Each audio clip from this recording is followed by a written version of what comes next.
I'll hit all the buttons and then let's start. And there's the music. Hello and welcome once again to Superconnectivity. I'm your host, Charlie, the Professor Esser, that you wouldn't know to look at my bottom screen. And with me as always is... Phil Perich. That's the man. Hey, Philip. So glad you're here. I was making fun of Philip because none of our lower bars are working anymore. And Phil was the first person to have his lower bar not working. Phil's a Mac user. And we basically figured that because he's a Mac user and we associate with him, Google doesn't want us to have tools anymore. Google says no. You really don't want that Apple sponsorship, do you? Hey, yeah, Apple, you want to send me the MacBook, and we will do this all FaceTime. Okay, I promise you, Apple. Because honestly, my son, he wants a MacBook so bad. If I ever win the lottery, that's his first gift. He knows. He's waiting. Does you win the lottery yet, Dad? No. And tonight's episode actually is brought to you by the good folks at AT&T, whose Wi-Fi hotspot through my cell phone is what I'm broadcasting on. So if I sound horrible, that's why. And if I sound great, then know that, hey, AT&T, you do a really good job. Because I've got like 2 bars. That's something I was noticing. On like I turned on my Wi-Fi hotspot for my son yesterday. It's like he's on YouTube. It's like, but I get lousy AT&T phone reception. Why is my Wi-Fi through AT&T so much better? I'm guessing Wi-Fi uses way less bandwidth than phones, which makes me wonder, why is my cell phone not working on a VoIP system then? Because that would seem like it would be way more practical for you, AT&T. Think about it, AT&T. Work through this stuff, okay? I don't got time to do all the technological thinking for you. You're supposed to have scientists to realize this stuff. Okay, that's my rant on technology. You have anything to add to the conversation, Philip? No. AT&T, we love you. We'd love this for you to be a sponsor also. Yeah, AT&T, good old Ma Bell. For those of you old enough to remember when there was a phone company, one, and that was Ma Bell. Beautiful Mother Bell. Not a harsh big brother, but an all-loving mother. That's how we refer to her. Anyway, moving right along. Important news in the world today. Stan Lee is still alive. Yay! The world was rocked for a few moments there when Stan Lee was rushed to Mount Sinai, as men of his age are wont to do. But as being the iconoclast he is, Stan Lee got up and said, "Enough said," and walked right out. Stan Lee, he is not to be trifled with. That man's got gamma rays, cosmic rays. Here's the thing. I'll guarantee you that man exposed himself to every type of radiation there was in the 60s, back when you could just like get radiation kits in like in the back of comic books. And so I'm sure he's got some kind of superpowers going. I don't know what they are, but clearly not dying is one of them. So bravo, Stan Lee. I gotta say I was worried when he went in. Because I mean, he is a man of advanced years. Yeah, you always got to worry. Yeah, he's nearly 100 years old. He is older than Captain America. Think about that for a minute. Think about how old Captain America is. He's old. Yeah, Captain America, Batman, yeah. Superman, all of them. No, I mean like in the comic book. So Captain America was, I think, 18 in 1941. I think Stan Lee was like 22 in 1941. Stan Lee is actually older than Steve Rogers, the character, in the context of the comic books. And let's even think about that. And let's even say, even if they were the same age, Steve Rogers had, even with Super Soldier Serum, had to go into the deep freeze and, you know, spend a couple decades frozen. Stan Lee lived every single moment of that 95 years. Yeah. I mean, he is basically, you know, Captain Midlands. Shout out to our Marvel UK fans out there, which I'm sure we have 3. Captain Midlands, for those who don't know, is a character who is basically a British super soldier that worked.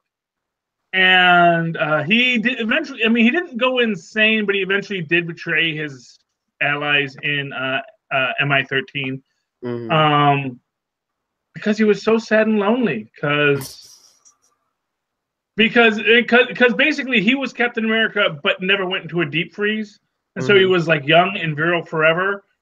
But he also was still this guy from the 1940s. So he was basically, I'm trying to remember who wrote him. Oh, I can't remember who the writer was who created Captain Midlands. But he basically described him as, and it was a British writer who created him. And he said, you know, I always thought about, you know, these old guys, you know, at the bar, you know, at the pub, you know, the old World War II vets who were like, you know, kids today. So what if like Captain America was like, kids today, you know, with their Wi-Fi and their higgledy-piggledy, I don't know anymore, you know, but still looking like he was, you know, freaking 20-year-old Steve Rogers, you know. And that was the idea. Although, you know, guys like Stan Lee, they lived that whole time. They never wound up like that. Because he's like, the kids, I love them. I love them. Excelsior, kids. So Excelsior to Stan Lee, may you always be moving onward and upward. Because, you know, Stan Lee lives. And that's a great moment for me. Just the idea that we had that scare, and then he's like, don't scare my fans. Get me out of here. Although, I mean, I don't know if it's like an ongoing thing, because there was I think it was a picture of him at the Black Panther premiere, and he was in a wheelchair in this picture, so. Really? Oh, I didn't see that. That's what I thought, yeah. But meanwhile, like, the article I sent this morning where it said, oh, yeah, Stan Lee's fine, he's getting out of the hospital. It's like, he said, I'm fine. They said he's going to resume his schedule. I don't know what his schedule was for the weekend, but he's going to resume his schedule. Yeah, well, you know, not for nothing. Honestly, there's lots of people in wheelchairs in this country who aren't 93 years old. True. I think if you're 93 years old and you want to sit down for a bit. 95, yeah. 95 years old. You know, I always get my internet late. If you're 95 years old and you want to sit down for a bit, you know, it doesn't mean he can't walk. It just means he doesn't want to. There's people half his age. Of a lot of work. There's people half his age at Walmart in them little scooters, man. Exactly, man. I'm just saying, you know, it's not like he's there. This is a man, he's lived a long time. And honestly, if him just chilling and rolling, if him rolling with the gangsters keeps him around for another few years, yeah, that's cool by me, man. Gray and nerdy. That's our Stan Lee. Anyway, so that's our Stan Lee news. Good news about Stan Lee. He got out of the hospital. He's one hopes, or at least, you know, I don't know if he wants to be immortal. You know, because I don't want him turning into a cricket eventually. I want to see that. I want to see that Stan Lee 100th birthday party. You and me, every human being on the planet, even DC or Die fans. That's gonna be just coined. That's gonna be like the biggest cosplay event of the century. Stan Lee's 100th anniversary birthday. Oh, it's gonna be awesome. No, but but this is the thing I want to talk about. Transitioning into DC or Die, which I've never heard before, but I just coined because I was thinking, you know, DC needs a term like Make Mine Marvel. And, you know, DC, they're a bit edgier over there at DC, you know. They got a lot of emotions, which is not a bad thing. They're very emotional people, the DC fans. You know, Phil, because you're a DC fan too. I'm both, yes. Yeah, you go both ways. Philip swings both ways. He makes his Marvel, and he's in his DC or Die, you know. He is, and you know, and you know, I'm going to say, you know, he's DC or Die, because I will say this: Phil likes Nightwing more than I like Ben Grimm. How is that possible? No, it is possible because there are books with Ben Grimm that I haven't read. You know, I mean, I think you like Nightwing more than I like Boulder. I was going to say, forget Ben Grimm, what about Boulder? Yeah, well, you know, the thing about Boulder is because Boulder's only in such a rare number of books, it's really easy to say I've read everything Boulder's been in because it's like 10 books tops. One, I haven't. There's some Titan stuff I haven't read with Nightwing in it, and two, I think if you had the time and money, you would read every Ben Grimm appearance. Possibly. And but you know what? If you had the time and money, I think you'd read every single Dick Grayson appearance, going back to when he was Robin. You would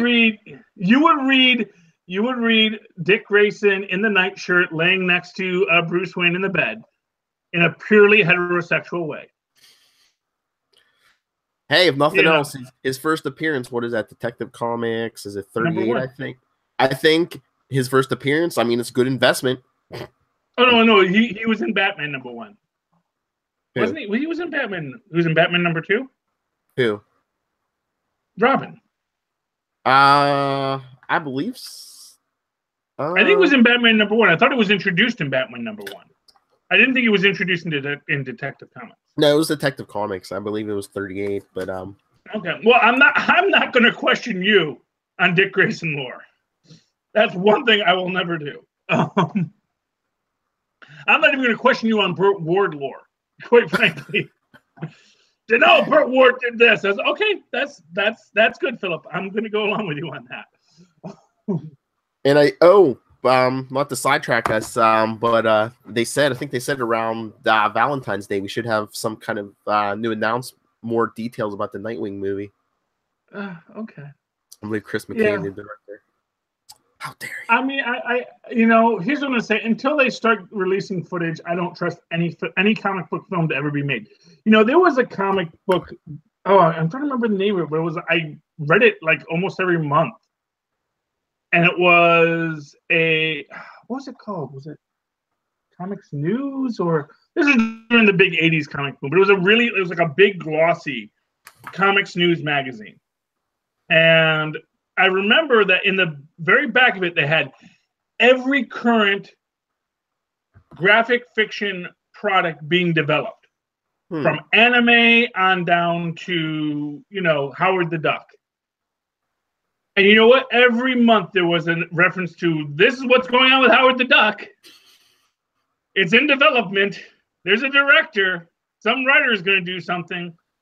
And, which is, not for nothing, the whole...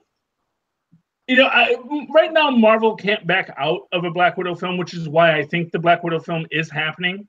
Because I think they've gotten to a point where they just can't back out of it. It's once like, and they knew that. Yeah, once you announce it, no.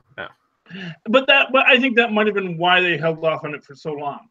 Because they knew once the blood was in the water, they weren't going to be able to walk that back. There was no way to walk that back. So, which is why I think, we are going to get a Black Widow film, which will be lovely. But let's talk about Black Panther films. All right. Which is actually what I wanted to get to with my DC or Die point. So, first point. Apparently a bunch of pathetic white dudes. I call them pathetic white dudes to differentiate them from normal white dudes like me and Phil. Yeah, we're awesome.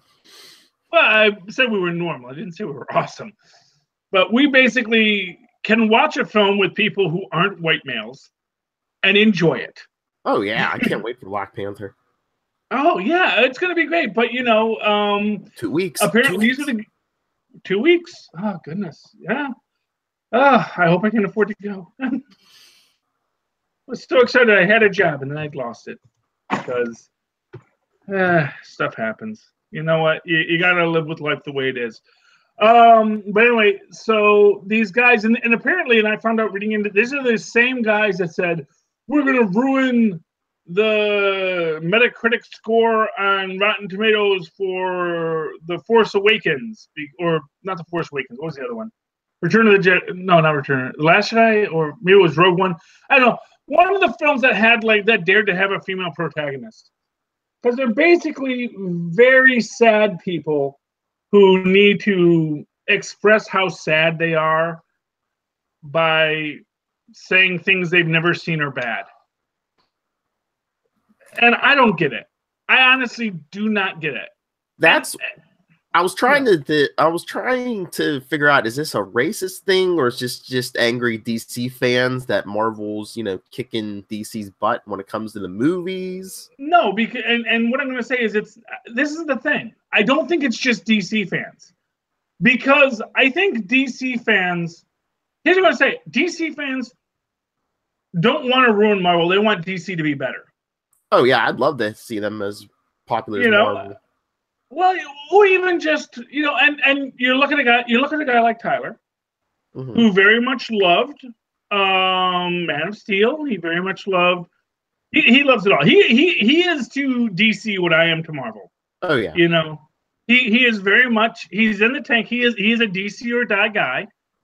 Just I'm gonna make my Marvel man. These are great terms, man. We gotta copyright this stuff. And and something is going to have to be Fantastic Four or Inhumans level bad for Tyler to say that wasn't good. And the fact of the matter is that everything Zack Snyder did in his universes have been, better than the Inhumans or the Fantastic Four. I think we can all agree to that. Honestly, I haven't actually watched any of the Zack Snyder films ever, except for Watchmen, which I really liked. Actually, I liked Watchmen, but I've never watched 300 because honestly, it's too much slow motion. I had a hard enough time with fast motion in Gladiator. Like fast motion is weird to me that it's like something they do in action sequences now. Yeah, it's like no, fast motion is strictly for comedy. You don't do fast motion in action. Because you should be like Bruce Lee and just be fast. Yes. Yeah. That's my Bruce Lee was just fast. He didn't need fast motion. He just was that fast. But yeah, so the DC, and I'm not going to use DC or die guys because they're not DC or die guys. They are social injustice warriors who hate the idea that people that don't look like them are in movies. Which is weird because I hate to tell you this, I like Captain America. I look nothing like any of the Chris's. Like the closest Chris I can look like is Chris Pratt. I don't look anything like Chris Pratt. Chris but I mean, how many of us in the Chaz Esser movie? How many of us look like that? I mean, 95% of the population doesn't look like that. But that's the point. I look as much like Chris Pratt as I look like any of the characters in Black Panther. In fact, I will tell you this right now. I'm trying to remember is it Chadwick Boseman? I believe so, yes. Yeah. I look as much like Chris Pratt as Chris Pratt looks like Chaz. Actually, no. Chris Pratt looks more like Chadwick Boseman than I look like Chris Pratt. Okay? So let's be honest here about representation in films. I don't look like Chris Pratt. I don't look like Chadwick Boseman. I don't look like any of the Chris's. And I don't even look like the slightly chubby Hemsworth brother that was in the Thor plate in Thor 3. Like I wish I looked that good as the non-famous Hemsworth brother. This is the reality of it. These are not representations of me, and so I shouldn't feel so offended when representations that aren't me are still cool. I never looked like who's that guy from Bill and Ted's Excellent Adventure, The Matrix, and Keanu Reeves. I never looked like Keanu Reeves. Whoa. In my best day, I never looked as good as Keanu Reeves. He's a very, very handsome man. Really, he is really handsome. So is that short guy who does the Mission Impossible films. Tom Cruise. Tom Cruise, yeah. I used to look, because he used to have very crooked teeth. I have very crooked teeth. And so very early in his career, we had that in common. That went away pretty much after Days of Thunder. After Days of Thunder, he got his teeth fixed, and now he smiles all the time. They threw him through the Scientology machine. Well, I guess. Well, no, he went to an orthodontist and got adult braces because he could afford them now. But you watch like a lot of films before Days of Thunder, he never smiles a lot. He doesn't do big toothy grins. After that, it's all big toothy grins, which is one of the reasons why people think he's kind of nutso, because he's always doing these big toothy grins. But it's really just because he was a guy who always had very crooked teeth that then got him straightened. And I was like, look at my teeth. They look great. Mm-hmm. This is the truth. You can look it up. Wikipedia that. But I mean, the whole Black Panther thing, I mean, it's like a cultural event. I mean, this is, Yeah, well. I just saw this on Twitter today. Students at the Atlanta Ron Clark Academy, I guess it's a middle school. Mm-hmm. The school was taking them to see the Panther. They're saying we will have a day of cultural classes, African dancers, historical lessons, and then we will all go see the film. See, look, they announced it. They're all dancing. Yeah, well, why not? You know what? Hey, the only thing I'm mad at is I'm jealous. I mean, can you imagine when you were in middle school if they told you that they were going to take you to see a Marvel movie as part of the curriculum? Awesome. I know. Oh, yeah. Just to get out of the school would have been great, but to go to the movies and see a Marvel movie? Not for nothing, Marvel wasn't making films that good at that point. Yeah, the fact of the matter is, I did see Darby O'Gill and the Little People when I was a kid in school. I mean, here's the thing. We watched movies in school all the time, and they usually had white male protagonists. In high school, I watched Monty Python and the Holy Grail because we were Catholic, and it's, religious, sort of. I went to Catholic school. Neat. Yeah, but the idea is that I mean, that's the thing. It's like you think, oh, why are all these African Americans getting so excited about Black Panther? I'm like, yeah, every school year, every kid is wearing green and putting shamrocks and stuff in the middle of March. Think about that for a minute. That St. Patrick's Day is so big in this country, and we're not all that Irish. But it's a shared holiday. Well, I've always loved St. Patrick's Day because you don't have to be Irish to celebrate St. Patrick's Day, unless you're in like really Irishy neighborhoods. Then the Irish get really particular about it. Like if you grow up in neighborhoods that are much more diverse, like in Detroit, St. Patrick's Day is very big. A lot of African Americans begin to think St. Patrick's Day, because why not? It's a fun holiday. We drink, and as I always say, we are all brothers in beer. We all wear green and say, today we shall all be Irish. Today we shall all share in the struggle that being Irish once was. And today we will remember that we all were once strangers to this shore. We all were once followers of a strange pagan, foreign religion. We were all members of a group that was hated and despised and sought to be blocked. And St. Patrick's Day is the day that we say, no, have Christian charity. And say, even those we fear and dread must be seen as our brothers and blessed. And when St. Patrick went to Ireland, because he's not from Ireland, he's from Turkey. He's Turkish. He's a Middle Easterner, if I recall correctly. That could be St. Nicholas that he's Turkish. St. Patrick might be Polish. I'm not 100% sure which saint was Turkish, which saint was Polish. They might have both been Turkish, because there was a lot of saints from Turkey. Because the Turks went out, because that's where Christianity starts, is over there, among the swarthy Middle Eastern types that people are trying to ban from this country for some reason. Goodness knows why. And, but he said, even these crazy pagans up in Ireland deserve to be seen as human and brothers and must be judged as our brothers, not as something less than us. And that's the beauty of St. Patrick's Day. Even though green is a supervillain color, we don it on that day to say, even the supervillains we shall love. Yeah, so I mean, not only are African Americans getting a representation on the screen, it's going to be a good movie. Yeah. Oh, yeah. Because have you seen? Are you going to say, did you see that they were talking, I guess there was talks back. I'm sorry, what? I was gonna mention. I guess what was it? The last day or two. I guess there was talk in the '90s of doing a Black Panther movie with Wesley Snipes. Oh, well, like I said, in the back of that magazine I used to read that I can't remember the name of. If I went to my garage, I could pull those out because I still have them in my boxes. No, it was a comic book thing. Oh, okay. Which honestly isn't that different than Playboy. It's just you don't show the nipples because this was the '90s, and that's how they drew them. Thank you, Jim Lee. God bless America.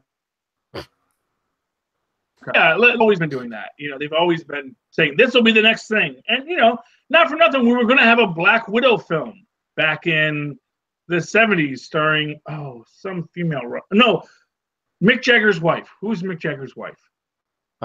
Which one? No, the one that was a model. The one that's Bianca Jagger's mother. Oh, I don't know. Yeah. Oh, anyway, she's gonna be Black Widow. Her name is. She was gonna be. She bought the rights. She was gonna be Black Widow, and they actually did some test shots of it, and there was this whole thing they were gonna do, and then it never came. But it's fine. And it's good that it's gonna be coming. Is it Dora Macias Sumeriba? No, I don't think so. Okay, because I guess that's Bianca Jagger's mother. Okay, well then maybe it is. Okay, that's what I said. That's what I said. I mean, he's had how many wives? So, or who knows?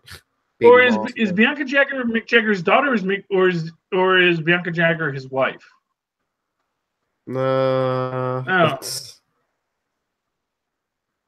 don't know. Anyway, wonder if I can find a list of Mick Jagger's wives.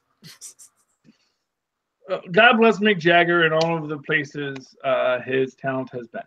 But I think my point is that they've always been developing things and things never come about.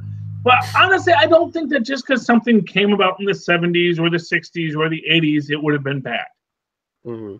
I still don't think the Thor they came up with in the '80s for the Incredible Hulk movie was that bad. I actually thought it was actually a pretty good take on Thor. In fact, there was a whole moment in that movie, The Incredible Hulk Returns, where I really felt that is an awesome way to discuss Thor as a character, where they actually have, because in that, of course, predating the comics embracing the idea of really having Don Blake and Thor be different people. Mm-hmm. That when Don Blake calls Thor forth, he is actually bringing Thor forth from this other place, from a place of, as he says, smoke and nothing.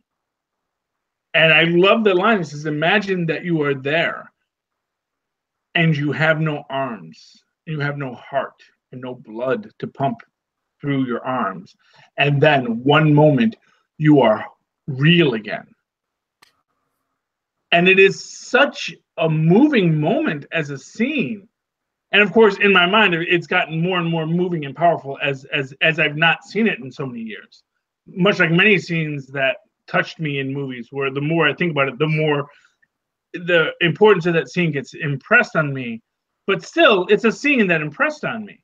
Mm-hmm. And I really think that had they done a Thor series with Don Blake and Thor, fighting crime, that would have been pretty cool. It would have been interesting. Oh man, think about all the ways they could have done that story, especially if they got to this point where if Thor isn't, because he could have called Thor forth and just left him, because it's not like Don Blake and Thor share an existence. And then they could have done a whole weird thing where Thor can be out if Don Blake is in the other. They could have done a whole, what do you call it? Captain Marvel negative zone thing, mm-hmm. where Rick Jones and Captain Marvel can't be in the same place at the same time. Do you think we'll get Rick Jones in Captain Marvel? Maybe. I mean, we're getting Marvel. Who knows? Maybe. Yeah, I know we're getting Marvel. I mean, I think Rick was. I think even if we don't get the character, we'll at least get some kind of Easter egg with the name Rick Jones, because I mean, remember in the first Thor movie they called out Don Blake. Mm-hmm. Yeah, but yeah, I mean, it's weird that Rick Jones isn't more a part of the legend of Captain Marvel. But as I've always said, the whole thing about Captain Marvel wasn't a star until he died. You know. Well, for a while, when his son was Captain Marvel, Rick Jones was bonded to him for a while when they were switching out in the microverse. The microverse for some reason? Mm-hmm. Peter David. Getting the microverse coming up, yes, because of course. Okay.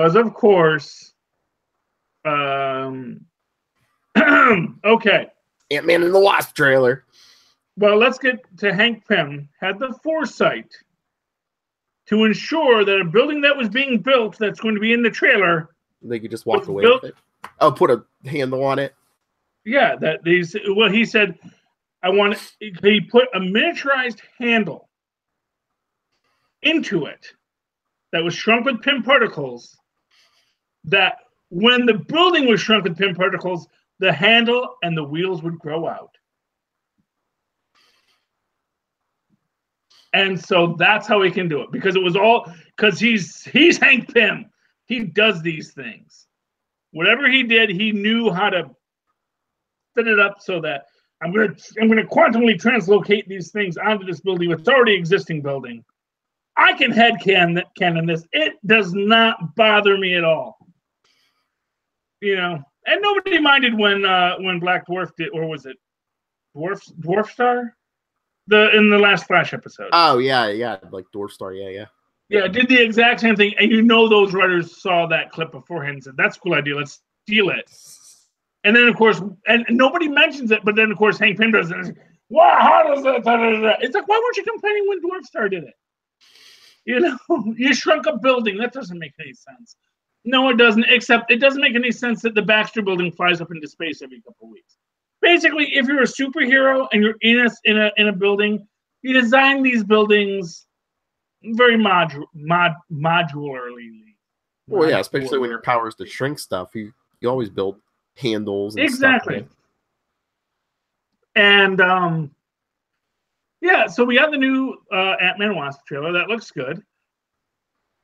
You know, and who's the villain? Who's the villain? Who is the villain? The Ghost. Oh, the Ghost is the villain? I believe. Yeah, yeah. Okay, I didn't see that in the trailer. I didn't get that from the trailer. I didn't see much in the trailer, but I saw everyone freaking out on social media. They're like, "Yeah, the Ghost," and I guess it's like a female version of the Ghost. What? You don't know? Well, I mean, I don't know, but here's what I'm going to say. Yeah, I haven't seen it yet, when Charlie. They actually gave us no. Here's what I'm going to say. The entire character of the Ghost, as we've been introduced to him in his super secret origin, which we finally got, which was awesome. The actual super secret origin of the Ghost, because people forget, nobody knew what the Ghost is. Basically, here's a set of powers and a character. And then, like, it's weird. Like, when you first see the Ghost in Iron Man, he kind of looks like Moon Knight because he's, like, kind of buff. Mm-hmm. Like, all supervillains were drawn at that time. And then when you see him, like, years later in Thunderbolts, he's, like, now emaciated and, like, skinny and, like, crazy looking. And what you actually get as the actual origin of the Ghost is he's this guy who created these essentially quantum superpositioned microchips. Mm-hmm. Because so that could run hot, and that it didn't matter how much energy you put through them, because they could both exist and not exist. They wouldn't overheat. Yeah, can you see that image? There's the Ghost. Oh, I did not see that. That was in the trailer. Oh man, I missed that. Because I watched it on my phone. I'm gonna have to watch it again on my computer tonight. But yeah. Well, there you go, the Ghost. And so my problem with the female Ghost, although I guess it could work. I just hope they don't de-nerd her, and I hope they don't get someone like who's actually like a pretty girl with glasses to play her. Because the real Ghost, he was fat, he was overweight, and he was a guy who was very easily manipulated by a female antagonist.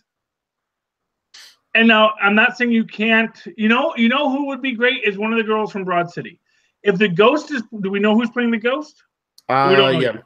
We know. I'm trying to look for her name, but I was pulling up an image. Yeah, she's not fat.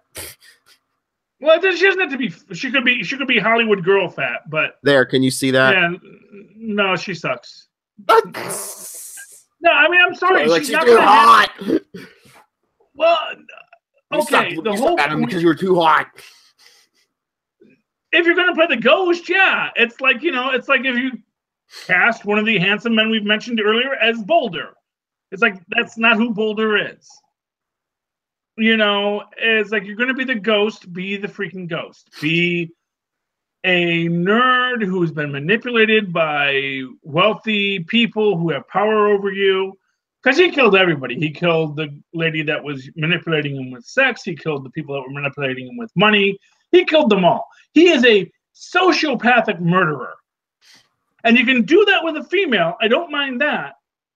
But don't cast, the latest hot girl as it. Like I said, if you had cast one of the actresses from Broad City who basically play themselves to be plain ladies, sexy ladies in their own right, and sexually fulfilled ladies in their own right, but still clearly meant to be plain ladies, that's fine. I would rather they actually cast a real kind of chubby nerd girl. Because why do chubby nerd girls not get representation on screen? It's Hannah John Kamen, Kamen. Yeah. I mean, it's fine. I'm sure she's going to be a great actress. I'm sure she's wonderful. I'm just saying, nerd actors, like real nerds, need casting too. Real nerd girls need casting too. You want to cast as a female, that's fine. The ghost isn't ripped. Although, again, like I said, if you want to go back to that first iteration of the ghost, he looked like freaking Moonlight. He was all ripped and buff, and so maybe they're going with that. Maybe they're going with that Tony Stark first appearance of the ghost, which is fine. Fine! You've out-nerded me again, myself. I wonder if she's going to be American or not, because she is a British actress. I don't know. Don't we always cast British actors as Americans? I mean, most of the time anymore. It's like Walking Dead. Half that show is British actors. Well, yeah, because they work cheaper. Oh. No, I mean, no, not for nothing. Really, that's why people like, why are all these British actors and these Australian actors playing American characters? Because American actors want too much. Because you can find these guys. And because they're basically they're like the immigrant labor. They're literally the immigrant labor of Hollywood. They're guys who basically it's either this or you're going to be a slug on Doctor Who. What do you want to be? You want to be the next Doctor Who villain for like 3 episodes? Go right ahead and get British scale, Or you can come here and we're going to pay you a little bit more, So they go outside of the U.S. because U.S. actors know how much actors get paid. And so when American actors go with their agents to whatever, they say, oh, well, Tom Cruise gets this. It's like, yeah, but you're not Tom Cruise. I mean, really, Oh, are you saying British? Are you talking about British people's teeth? Because remember, you said Tom Cruise used to have crooked teeth. Yeah, Tom Cruise, but now he has his teeth fixed, and he's gotten much more money since he did. And I don't think there's any British actors with bad teeth. And British people don't necessarily have bad teeth. Actually, Americans have much worse teeth because Americans really don't care about dental care. And like I said, my teeth are crooked as heck. I got awful teeth. Just sad because I used to have great teeth. I don't know. It's like I don't smoke, but just as I've aged, my teeth have started to fall apart. Too much apple juice, perhaps. I read your mind, Phil. Human beings weren't meant to live this long. Ask Stan Lee. Well, no, we weren't meant to. Well, no, Stan Lee, Well, he's the indestructible Stan Lee. Yeah, well, there's that what if about the Marvel bullpen gaining the powers of the Panther. Cosmic rays, okay. Yeah, because they brought a cosmic ray thing into the bullpen for reasons, and I've always felt that was based on a true story. Anyway, so the ghost is a pretty girl now. Okay. I mean, I'm not going to fight it. Here's what I'm going to say, Phil. I just wonder if they wanted like a female, like antagonist for the Wasp. Well, that's fine. You can have a female antagonist, but don't make her the ghost. First off, there's lots of pretty female antagonists in the Marvel Universe. There's lots of pretty male antagonists. If they had made the Puma female, because the Puma's the villain, right? Most of the time, half the time. Part of the time. Yeah. He's usually a villain because he fights Spider-Man. That makes you a villain. You know, I mean, although because he fights Spider-Man, maybe they couldn't get access to him. But, you know, there's lots of villains you could cast. Because the Ghost isn't even an Ant-Man villain. You know? Iron Man, yeah. Yeah, he's an Iron Man villain. He's not an Ant-Man villain. Although, okay. So what they're doing is they're using Hank Pym as a Iron Man pastiche as the head of Pym Industries. Because billionaire industrialist that the Ghost is going to. Yeah. The Ghost is anti-corporation, yeah. So. Yeah, well, of course, which is great. Everyone loves that. Everyone loves, tear down the corporations. You know, whether she's going to be a Bernie Sanders supporter or a Trump supporter doesn't matter. They're all crazy because they all want to tear things down. They're all crazy. Actually, if you believe, yeah. Fight me, nerds! Fight me, political nerds. You know, I'll throw down. I wasn't even gonna get political tonight. I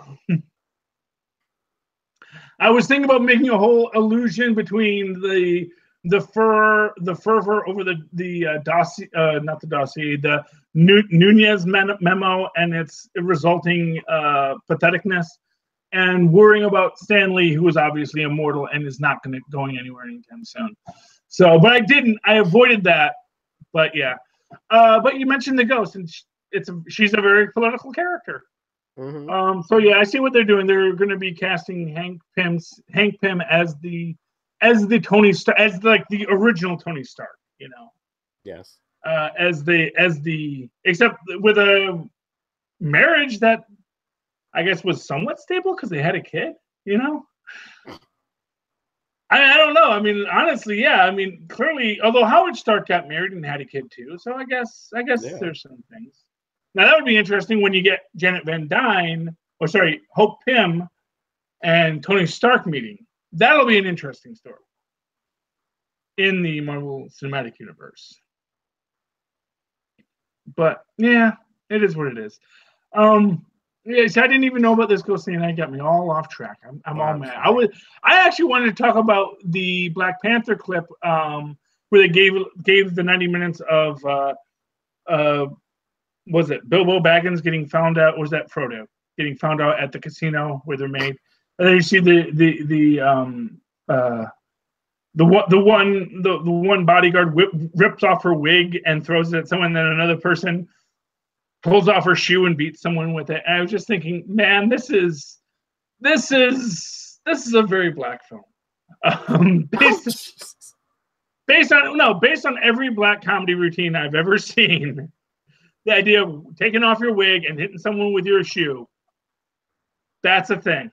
That's a thing that you're comparing it to a Tyler Perry movie? I'm saying this could be Tyler Perry's Black Panther. That's at Charlie Esser. Fight me, nerds. We'll see if Lilith noticed that too, as the actual black, the black female of our group. Yeah, bring it up tomorrow morning on Capes and Lunatics. Yes, who has to speak for all other groups aside from white males among our group. That's sad. Yeah, I at least can speak for fat people, but. Well, I guess Tyler could. Well, I don't know. I'm definitely fatter than Tyler. I do think I'm fatter than Tyler. But, you know. And honestly, I only know Tyler from pictures on Facebook, and everyone knows Facebook adds 20 pounds. So he could look like Chris Pratt for all I know. Yeah. But I'm a person who is always talking about fat inclusion in comic books and movies because we are a forgotten group. I'm just saying, fat people get hate. That's all I'm saying. Look at that cloning weight loss plan Otto went on. Well, yeah. Well, you know what though? Not for nothing. I'm just going to say this. You ever see, you know, if you ever read Secret Wars #3, I think it was, when Frank from Bayonne meets the hooker. I think it's #3. Might be #2, but I think it's #3. And you see, basically, because he starts eating and just starts eating and eating and eating, and he gets super fat. And no one's going to tell him that he's fat. And he's like, wait, no, I can tell because I'm beyond her and I know what's going on in your mind, that you don't find the fat attractive. And then he's just like, just get rid of it. That's fine. It just matter on my body. I can remove the matter. That's easy. I am freaking the Beyonder. And, you know, but the point is that, you know, if Otto, I bet you Otto's going to get fat again. Especially if he winds up with Marconi again. Because you remember one of the things he loved about Marconi. You remember what cooking. He loved? He cooking. Oh, you ever see that episode of Friends where they did the What If Friends, where it's like, what if Monica got Joey, that? Yeah. No. What if it was like, what if Monica didn't lose the weight, and like all these what if these things happened? And one of them was, what if Monica and Joey had started dating? And then he flashes it, and she's like, Joe, and he's like just 300 pounds. It's like, what'd you make tonight, honey? It's like, your favorite meat with cheese. Like, oh, I love that. And he's great. Honestly, I love who's the actor who plays Joey? He disappears so much in his roles, it's hard to remember. Matt LeBlanc. Yes. I love Matt LeBlanc. He is such a fantastic comic actor. Does not get enough work. Because, ironically enough, he's too pretty. He's got some sitcom on CBS right now, I believe. Yeah, and he's a pretty guy on that. Yeah, no, he gets work because he's pretty, but you know, no one gives him the props for his comedy because he's so pretty. It's Jenny McCarthy's curse too. You're a pretty comic, you have a hard time. Mm-hmm. You got to be a little bit plain and disheveled. Not too bad. Although, you know, you can actually become a billionaire ugly comic too. You know, there have been a lot of rich ugly comics, but you know, if you're a really pretty person as a comic, it's a lot harder out there. It's hard to be a pretty comic, Phil. If you were in comedy, you'd know how hard it is. Because Phil is very pretty. I think we can all agree to that. Well, that's why they won't show business won't take Charlie Esser seriously. He's too pretty. No. They'll take me seriously as a comic. Yeah. Because think about it. Every chubby actor you know, with the one exception, there's one exception of a chubby actor you know, except he always does, he still does comedy, so it's really not, you know. But every chubby actor you know who got famous started out as a comic character. And only got to be a good actor character after he proved himself through comedy. I was going to say Jack Black, but Jack Black still does comedy.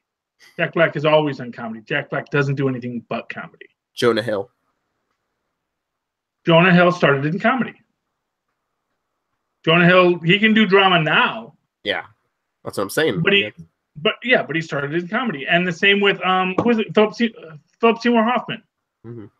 You know, like the most. In fact, I want to say that Philip. No, it was the other guy, the bald guy with the red hair.